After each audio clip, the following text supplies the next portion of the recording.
And स्वागत है आप सभी का आपके अपने YouTube channel determination study platform में। दोस्तों, आज हम बात करने वाले हैं क्लास 10th के लघु उत्तरीय प्रश्न के सभी इंपॉर्टेंट क्वेश्चन की। जैसा कि मैं बता दूं आप लोगों से, यहाँ पे देखिए आप लोग बहुविकल्पी प्रश्न मैंने करा दिए थे जो 1 नंबर के आते हैं, और जितने भी बहुविकल्पी क्वेश्चन थे बहुत ही इंपॉर्टेंट क्वेश्चन मैं बता दिया था। अति लघु उत्तरी में भी मैंने बहुत सारा अच्छा क्वेश्चन मैंने प्रोवाइड कर चुका है। यदि आप अभी इन दोनों को नहीं देखे हैं तो आप लिंक डिस्क्रिप्शन में है, जा करके उसे देख सकते हैं। और लघु उत्तरी की बारी है इस समय, और लघु उत्तरी के बाद से आज शाम तक या कल सुबह तक हम दीर्घ उत्तरीय प्रश्नों को आप लोगों तक पहुंचा देंगे। ठीक है, तो इनमें मैं जो भी प्रश्न प्रोवाइड कर रहा हूं, यदि आप उन प्रश्नों को तैयार कर लेते हैं तो आपको अच्छा मार्क्स लाने से कोई नहीं रोक सकता। तो चलिए फटाफट चलते हैं अपने क्लास 10th के जो लघु उत्तरीय प्रश्न पूछे जाते हैं इसके बारे में पढ़ने। तो देखिए पहले क्वेश्चन कैसे पूछेगा, इसमें आप देख सकते हैं कि पहले नंबर जो क्वेश्चन पूछा है, पहला नंबर बोल रहा है कि पीएच की परिभाषा दीजिए, इसका हाइड्रोजन आयन सांद्रण से क्या संबंध है। यानी कि ये बहुत ही इंपॉर्टेंट प्रश्न है दोस्तों, और इसमें कह रहा है कि हाइड्रोजन आयन सांद्रण से क्या संबंध है, और पीएच की परिभाषा भी देनी है। तो इस प्रश्न का आंसर हम कैसे लिखेंगे परीक्षा में, आप देख सकते हैं यहाँ पे इस तरह से आप लिखेंगे, बिल्कुल अच्छे तरीके से, बिल्कुल अपनी लैंग्वेज में आप इसको पढ़ करके समझ भी सकते हैं। तो चलिए उत्तर को पढ़ते हैं। पीएच अम्लों एवं क्षारकों के जलीय विलयन में हाइड्रोजन आयनों की सांद्रता मापने की इकाई है। क्या मापने की इकाई है? हाइड्रोजन आयनों की सांद्रता। हाइड्रोजन आयनों की सांद्रता किससे मापी जाती है? पीएच से। ठीक है, किसी विलयन का, अब यानी कि दूसरा शर्त हमको क्या पूछा था, इसका हाइड्रोजन आयन सांद्रण से क्या संबंध है। तो किसी विलयन का पीएच मान उसमें उपस्थित हाइड्रोजन आयन सांद्रण के व्युत्क्रम का लघुगणक होता है। ठीक है, अतः pH is equal minus log और H प्लस। ठीक है, जहाँ पे H प्लस जो है आयनों का मोल है, ठीक है, प्रति लीटर के सांद्रण। चलिए, आशा करता हूँ ये क्वेश्चन समझ में आ गया होगा। अब चलिए दूसरा नंबर क्वेश्चन की बात करें अगर, तो दूसरा नंबर क्वेश्चन हमसे पूछने कह रहा है ऊष्माक्षेपी एवं ऊष्माशोषी अभिक्रिया को समझाइए। ठीक है, तो ऊष्माक्षेपी अभिक्रिया क्या होती है और ऊष्माशोषी अभिक्रिया क्या होती है, इसको समझाना है। पहला हम हेडिंग डाल दिए हैं ऊष्माक्षेपी अभिक्रिया। ठीक है, हेडिंग डाल देना है खूब अच्छे से, पहले एक का, तो एक का हेडिंग डाल दिए ऊष्माक्षेपी अभिक्रिया, और इसका जो डिफिनीशंस होता है उसको लिखे हैं। ऐसी रासायनिक अभिक्रिया जिसमें ऊष्मा निर्मुक्त होती है, बहुत ही आसान भाषा में है, जिसमें ऊष्मा का निर्मुक्तिकरण होता है उसे हम क्या कहते हैं? ऊष्माक्षेपी अभिक्रिया, अर्थात ऊष्मा का उत्सर्जन होता है। ठीक है, ऊष्माक्षेपी अभिक्रिया कहलाती है। जैसे मेथेन गैस का वायु में जलना, अगर मेथेन को हम वायु में जलाते हैं, CH4 को अगर हम गैस में या गैस का वायु में जलाते हैं, तो हमें क्या प्राप्त होता है? हमें कार्बन डाइऑक्साइड और जल, और लास्ट में हमें ऊष्मा का निर्मुक्तिकरण होता है। देखिए यहाँ पे, जैसे कि CH4 मेथेन को हम ऑक्सीजन के साथ रिएक्शन कराए हैं तो हमें कार्बन डाइऑक्साइड और जल प्राप्त हुआ है, और यहाँ पे जो किलो जूल है ये हमारा ऊष्मा है। ठीक है, तो इतना ऊष्मा का निर्मुक्तिकरण हुआ है। दूसरा हमारा ऊष्मा शोषी अभिक्रिया किसे कहते हैं? ऊष्मा शोषी अभिक्रिया की डिफिनीशन के अगर बारे में हम बात करें, तो ऐसी रासायनिक अभिक्रिया जिनमें ऊष्मा का अवशोषण होता है, ऊष्मा शोषी अभिक्रिया कहलाती है। ठीक है, जिसमें ऊष्मा का अवशोषण होता है उसे ऊष्मा शोषी अभिक्रिया, जिसमें ऊष्मा का निर्मुक्तिकरण होता है ऊष्माक्षेपी अभिक्रिया कहते हैं। ठीक है, इसका एग्जाम्पल की अगर हम बात करें तो हाइड्रोजन व आयोडीन की क्रिया के दौरान हाइड्रोजन आयोडाइड का बनना। ठीक है, बहुत ही आसान लैंग्वेज में लिखे हैं, ये हाइड्रोजन है और ये आयोडीन है, और इन दोनों का रिएक्शन कराए हैं तो इधर हाइड्रोजन आयोडाइड बना है, और इधर क्या हुआ है? ऊष्मा का अवशोषण हुआ है। ठीक है, अगला क्वेश्चन है हमारा क्वेश्चन नंबर 3, परागकण क्या है, ये कहाँ पाए जाते हैं? परागकण क्या है, ये कहाँ पाए जाते हैं? तो ये प्रश्न बायोलॉजी का है, और इस प्रश्न का आंसर हम कैसे देंगे आइए देखते हैं।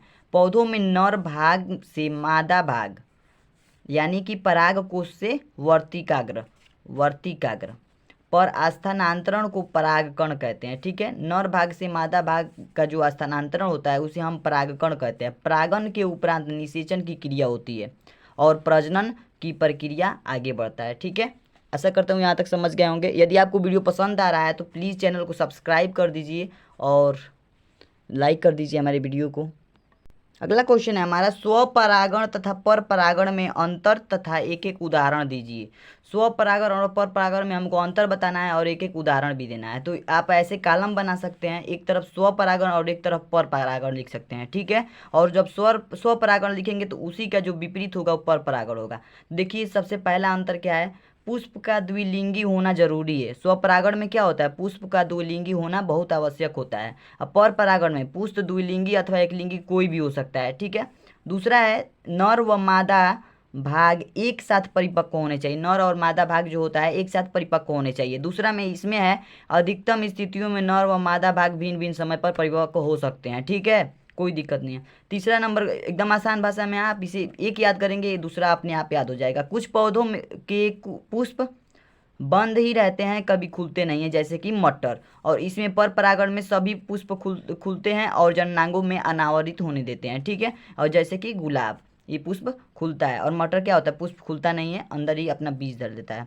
अगला क्वेश्चन है हमारा क्वेश्चन नंबर 5, परिवार नियोजन पर संक्षिप्त टिप्पणी लिखिए। परिवार नियोजन पर संक्षिप्त टिप्पणी लिखिए, या इसे हम कह सकते हैं गर्भ निरोधन पर संक्षिप्त विधियाँ बताइए या टिप्पणी लिखिए, ठीक है। ऐसे भी प्रश्न पूछ सकता है, तो इसका उत्तर कैसे देंगे।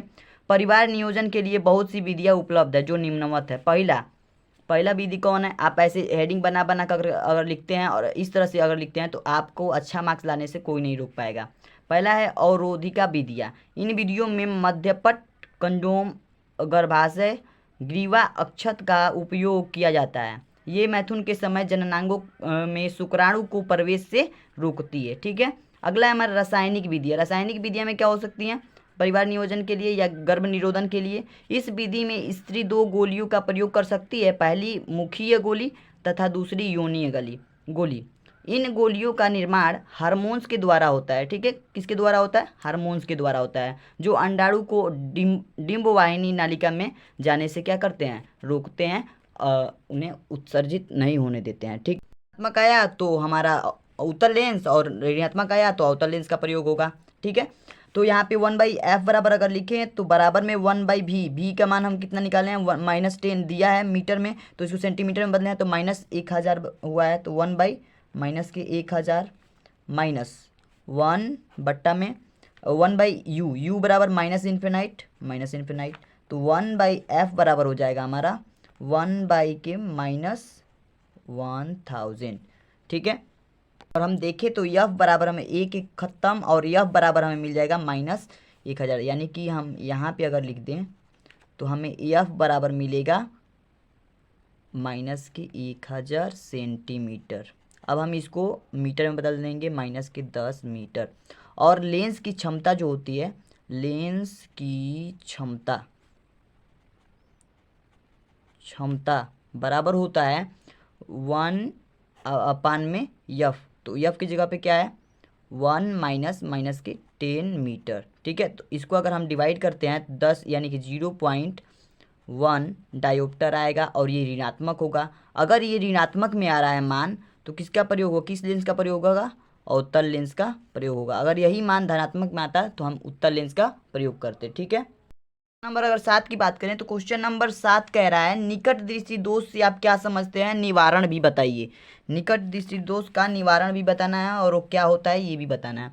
तो निकट दृष्टि दोष को कैसे लिखेंगे इसमें आंसर में देखिए, निकट दृष्टि दोष वाले व्यक्तियों को पास की वस्तुएं तो स्पष्ट दिखाई देती हैं परंतु दूर की वस्तुएं स्पष्ट दिखाई नहीं देती हैं। इस दोष के निवारण के लिए हमें किस लेंस का प्रयोग करना होता है, अवतल लेंस का प्रयोग करना होता है। मैंने जैसा कि दूर दृष्टि दोष वाला लघु उत्तरी में, अति लघु उत्तरी में बता दिया था, और लघु उत्तरी में निकट दृष्टि दोष या वो भी प्रश्न पूछा जा सकता है, तो आप ध्यान रखिएगा, ठीक है। अगला क्वेश्चन है हमारा, मानव नेत्र का नामांकित चित्र बनाइए, ठीक है। तो मानव नेत्र का नामांकित चित्र बनाए हैं हम, बना करके वीडियो एक ऑलरेडी अपलोड कर चुके हैं, तो चेक इन दी डिस्क्रिप्शन। अगर आप नहीं देखे हैं तो आप डिस्क्रिप्शन में जा करके देख सकते हैं, लिंक मैंने दे दिया है। अगला क्वेश्चन हमारा क्वेश्चन नंबर 9, वर्ण विक्षेपण क्या है, उदाहरण देकर के समझाइए। प्रिज्म में श्वेत प्रकाश पुंज को भी समझाना है, ठीक है। यहाँ देखिए प्रकाश का विक्षेपण क्या होता है, यहाँ ध्यान दीजिए। प्रकाश का विक्षेपण, जब प्रकाश की संकीर्ण प्रकाश पुंज प्रिज्म के किसी फलक पर डाला जाता है तो प्रिज्म के दूसरे फलक पर प्रकाश 7 रंगों में विभाजित हो जाता है। ठीक है। प्रकाश के विभाजित होने की यह प्रक्रिया विक्षेपण या वर्ण विक्षेपण कहलाती है। ठीक है, वर्ण विक्षेपण समझ में आया क्या कहलाती हैं। अगर प्रकाश की संकीर्ण पुंज प्रकाश पुंज सभी प्रकाश समूहों को अगर हम किसी फलक पे डालते हैं ना, तो प्रिज्म के दूसरी फलक पे 7 रंगों का जो क्या होता है विघटन हो जाता है और 7 कलर निकलते हैं। ठीक है, जैसे कि मैंने एक फिगर बना करके आपको स्पष्ट कर रहा हूँ। ठीक है, देखिए इस फिगर में क्या हुआ है।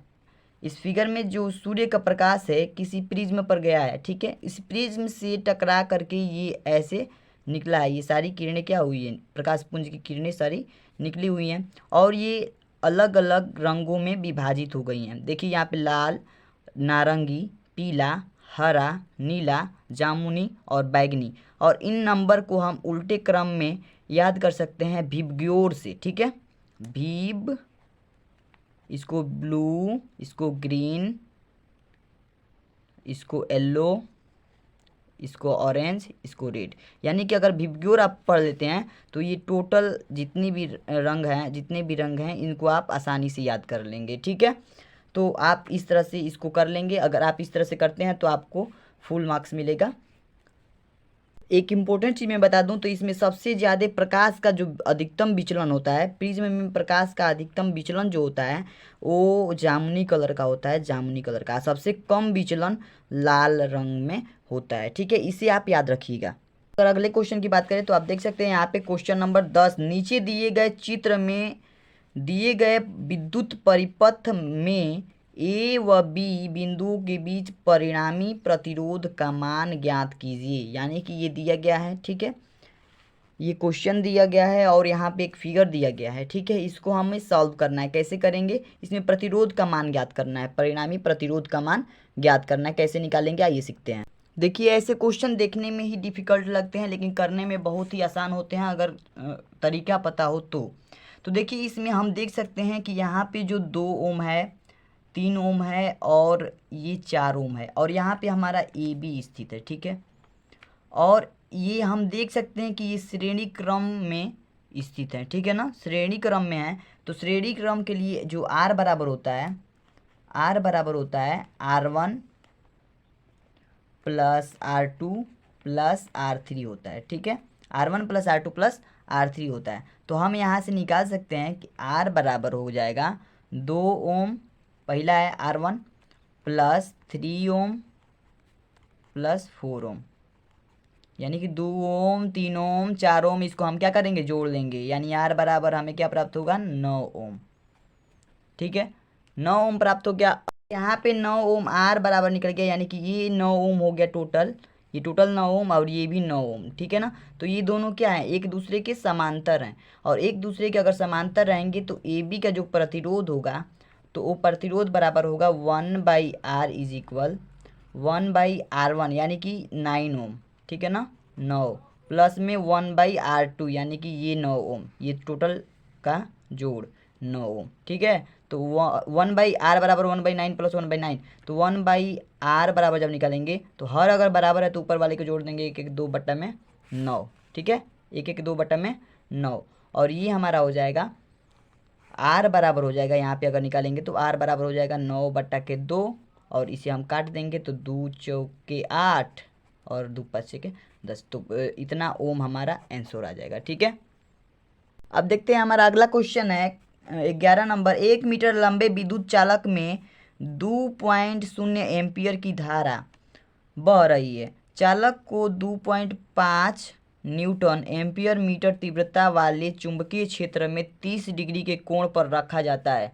चालक पर लगने वाले चुंबकीय बल की गणना करनी है, चुंबकीय बल की गणना करनी है। तो हम आसानी से क्या करेंगे, सबसे पहले देखेंगे कि इसमें क्या क्या दिया है, उसके बाद से हम अपने सूत्र पे रख देंगे, उसके बाद हमारा आंसर आ जाएगा। देखिए 1 मीटर लंबे विद्युत चालक कह रहा है ना, तो यानी कि इस विद्युत चालक की लंबाई कितनी है, यल बराबर कितना है 1 मीटर। ठीक है, और इसमें धारा कितने प्रवाहित हो रही है 2 पॉइंट, यानी कि आई बराबर 2.0 एम्पियर। ठीक है ना, ये धारा है हमारी, और यानी ये धारा है और हमारा चुंबकीय जो क्षेत्र है वो 2.5 न्यूटन प्रति एम्पियर मीटर है। यानी चुंबकीय क्षेत्र को हम किससे डिनोट करते हैं, बी से, तो बी बराबर 2.5 न्यूटन प्रति एम्पियर मीटर। ठीक है ना, तो हम इसके लिए सूत्र लगाते हैं एक, और ये जो सूत्र होता है एफ बराबर BIL, यानी कि बिल। बिल का मतलब होगा कि यहाँ पे इसका गुणन चुंबकीय क्षेत्र का गुणे विद्युत धारा गुणे लंबाई का गुणा और साइन थीटा। ठीक है, साइन थीटा का जगह पे जो कोण यहाँ पे आंतरित हो रहा है, कोण पर रखा जा रहा है, जितने कोण पर 30 डिग्री पर, तो थीटा की जगह पे हम 30 रख देंगे। ठीक है, चलिए आइए देखते हैं। बी बराबर हमें कितना पता है, 2.5 इंटू आई की जगह पे 2.0 इंटू एल की जगह पे 1, और यहाँ पे साइन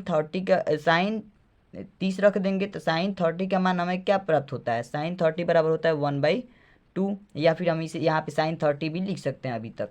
ठीक है, आगे हम करेंगे तो इसका अगर हम गुणा करेंगे 2.5 का 2.0 में, तो हमें क्या मिलेगा, 5 मिलेगा, इंटू अगर इसमें 1 का गुणा करेंगे 5 में तो 5 ही होगा, और बाई में 1/2 ये हो जाएगा। अब अगर हम इसका गुणा करेंगे तो 5/2 हो जाएगा, और इसका मान होगा हमें 2.5, और ये हमारा आंसर हो जाएगा न्यूटन में। ठीक है, वायु के सापेक्ष किसी द्रव का क्रांतिक कोण 45 डिग्री है, उस द्रव का अपवर्तनांक ज्ञात कीजिए। दोस्तों मैं जितना भी क्वेश्चन बता रहा हूँ बहुत ही इंपॉर्टेंट है, यदि आप इसे तैयार कर लेते हैं तो आपको मैं चैलेंज देता हूँ कि आपको अच्छा नंबर मिलेगा।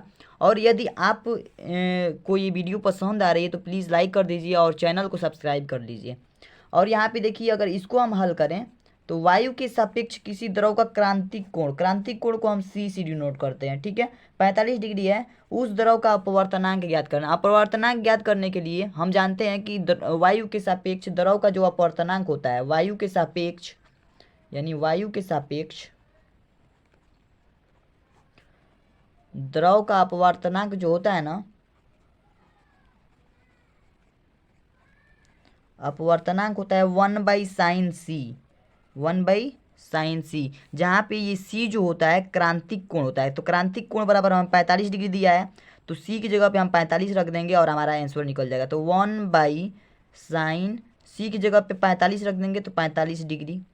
ठीक है, और साइन 45 डिग्री का मान हम लोग जानते हैं, साइन 45 डिग्री का मान होता है 1/√2। आप त्रिकोणमिति में पढ़े होंगे, तो 1/√2, यानी कि साइन 45 की जगह पे हम ये लिख दिए। अब ये जो √2 है ना, ये ऊपर जाएगा और मल्टीप्लाई करेगा, तो मल्टीप्लाई करेगा तो ये 2 जब ऊपर गया तो रूट में 2 अब बट्टा में 1, यानी कि √2, ये इसका क्या हो जाएगा, आंसर हो जाएगा। ठीक है, तो आप इसे आसानी से कर लेंगे ऐसे। अगला क्वेश्चन हमारा है क्वेश्चन नंबर 13, पौधों तथा जंतुओं में अलैंगिक व लैंगिक जनन में अंतर बताइए। तो अलैंगिक और लैंगिक जनन में कैसे अंतर स्पष्ट करेंगे, यहाँ देख लीजिए। सबसे पहले एक कॉलम बना लीजिएगा, और कॉलम में हम कैसे लिखेंगे, देखिए पहला अगर याद हो जाएगा तो दूसरा हम तो ये ट्रिक बताए ही हैं। तो देखिए पहला जो क्वेश्चन है हमारा, पहला अंतर है, इसमें कह रहा है कि एक ही जनन द्वारा संतान की उत्पत्ति होती है अलैंगिक जनन में। लैंगिक जनन में क्या होता है, एक ही जनन द्वारा संतान की उत्पत्ति होती है, और लैंगिक जनन में संतानोत्पत्ति के लिए 2 जननों की आवश्यकता होती है। ठीक है, इसमें एक जनन की आवश्यकता होती है और इसमें 2 जनन की आवश्यकता होती है। ठीक, एक दूसरे के विपरीत होते हैं।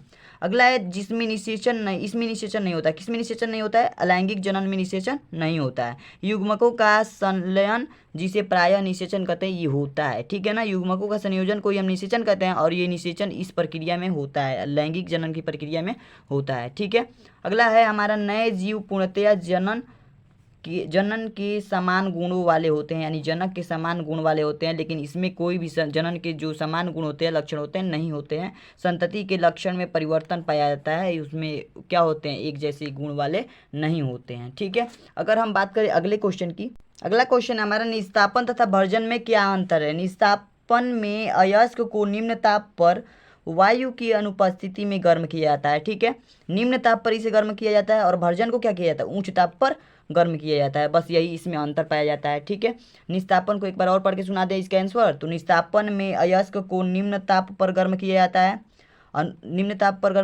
और भर्जन में अयस्क को उच्च ताप पर गर्म किया जाता है, उच्च वायु की नियंत्रित मात्रा में गर्म किया जाता है। आप इसे स्क्रीनशॉट लेकर के या ऐसे भी तैयार कर सकते हैं समझ करके। ठीक है, अगला क्वेश्चन हमारा, समजातीय श्रेणी क्या है, उदाहरण के साथ समझाइए। समझाती श्रेणी क्या है, उदाहरण देकर के समझाइए। देखिए समझाती श्रेणी क्या होती है, कार्बनिक यौगिकों में वह समूह जिनका सामान्य सूत्र एवं क्रियात्मक समूह एक जैसा होता है उसे समझाती श्रेणी कहते हैं। जिनका मतलब जो वो समूह होता है, सामान्य जो सूत्र होते हैं एक जैसे होते हैं और क्रियात्मक समूह एक ही जैसे उसमें जुड़े रहते हैं, तो उन्हें हम समझाती श्रेणी कहते हैं। जैसे कि मेथेनॉल जो होता है CH3 और OH से बना होता है। ये OH जो होता है इसमें क्रियात्मक समूह होता है और CH3 इसका सूत्र होता है। ऐसे ही एथेनॉल में CH3 यानी कि सेम यहाँ पे CH3 यहाँ भी है, तो इसमें क्या होते हैं, समान होते हैं और एक जैसे होते हैं। और ये OH जो होता है, OH यानी कि क्या है, इसमें भी क्या है, क्रियात्मक समूह है, तो क्रियात्मक समूह भी एक जैसे होते हैं। तो इन समूहों को क्या कहते हैं, समझाती श्रेणी कहते हैं, इन तरह ऐसे ऐसे सूत्रों को। ठीक है, तो अगला क्वेश्चन हमारा, ऐसे आप एग्जाम्पल से लिख देंगे एग्जाम में, आपको फुल नंबर मिल जाएगा। अगला क्वेश्चन हमारा 16 नंबर, लास्ट क्वेश्चन, संतृप्त तथा असंतृप्त हाइड्रोकार्बन में अंतर बताइए। बहुत ही इंपॉर्टेंट क्वेश्चन है। संतृप्त हाइड्रोकार्बन क्या होता है, असंतृप्त हाइड्रोकार्बन क्या होता है, इसमें हम अच्छे से समझेंगे। वे हाइड्रोकार्बन जिनके कार्बन कार्बन के बीच एकल बंध उपस्थित होता है। ठीक है, जिन बॉन्ड, जिन मतलब जो भी रासायनिक बंध होगा अगर उसमें एकल बंध का उपयोग होगा तो उसे हम संतृप्त हाइड्रोकार्बन, और जिसमें द्विबंध का उपयोग होगा उसे हम असंतृप्त हाइड्रोकार्बन कहेंगे। दो या तीन बंध का अगर उपयोग हो रहा है तो असंतृप्त हाइड्रोकार्बन। तथा प्रत्येक कार्बन की चारों संयोजकताएं एकल बंधों द्वारा संतुष्ट होती हैं, संतृप्त हाइड्रोकार्बन कहलाते हैं। ठीक है, जैसे कि आप देख सकते हैं यहाँ पे सब में क्या है, ये सिंगल बॉन्ड है, single bond single bond single bond single, सब में क्या है, सिंगल बॉन्ड। CH4 यानी मेथेन, C2H6 यानी एथेन, C3H8 यानी कि प्रोपेन। ठीक है, आप इसे लिख सकते हैं ऐसे, इसमें सब में सिंगल बॉन्ड ही पाया जाएगा। अगला है हमारा असंतृप्त हाइड्रोकार्बन। वे हाइड्रोकार्बन जिनमें दो परमाणु जो होते हैं, दो कार्बन परमाणु होते हैं, मध्य द्विबंध या त्रिबंध उपस्थित होते हैं। उनके मध्य क्या होता है, द्विबंध या त्रिबंध उपस्थित होता है। तथा कार्बन की चारों संयोजकताएं एकल बंधों द्वारा संतुष्ट नहीं होती हैं। एकल बंध इसमें बहुत कम होता है और इसमें द्वि या त्रिबंध का प्रयोग हुआ रहता है, और एकल बंध से क्या होता है, संतुष्ट नहीं होती हैं उनकी संयोजकताएं। जैसे कि एथिलीन, एसिटिलीन, और इनके स्ट्रक्चर मैंने बना दिए हैं, आप इसे समझ सकते हैं। ठीक है, तो दोस्तों आज के लिए इतना ही, चलते हैं आप नेक्स्ट वीडियो में। और यदि आप अभी तक हमारे चैनल को सब्सक्राइब नहीं किए हैं तो प्लीज़ चैनल को सब्सक्राइब कर लीजिए। और आगे के लिए थैंक यू।